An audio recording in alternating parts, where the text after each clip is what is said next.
Hey guys, today we're going to be learning about a percent of a number. In order to solve a percent of a number, you do have to know how to change a decimal to percent or percent to decimal. In order to help you guys out, I'm going to show you a little trick that you can use in order to remember how to do that. It's called Dr. Pepper.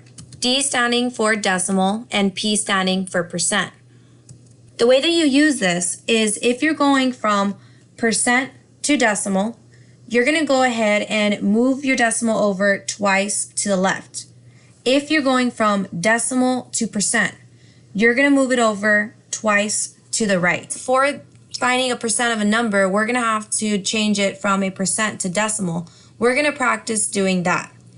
So in order to do a percent to a decimal, we're going to move it over twice to the left. So all you're going to do is just grab your decimal and move it over twice to the left. On the open spaces, you're going to put a 0. So this is 0.015. For this one right here, we're going to move it twice to the left as well, but it's at the end. The decimal's not there. It's a whole number.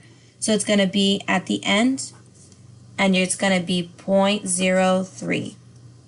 This one, you're going to move it over 2 times also, and you're going to get 1.0, or you could also just put 1. So now that we've figured out how we can use Dr. Pepper to help us out, we're going to do the 2 steps that you need to do in order to find out the percent of a number. The first step is going to be change the percent to a decimal.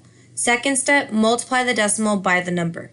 So if we go to our example now, it says, what is 50% of 64? And using Dr. Pepper, we know that we're going to have to move over 2 times to the left. So we're going to move 1, 2. This gives us 0.5. After that, we're going to multiply the decimal by the number. So now we're going to multiply this by 0.50. 0.50 is the same thing as 0.5, so I'm going to be multiplying it by 0.5. So now I know the percent of it is going to be 32. Which means that it's 32 is 50% of 64. And it's that easy. All you have to do is change the percent to a decimal, then multiply the decimal by the number. Well, I hope this helped figure out how to find a percent of a number. I'll see you next time. Have a great day.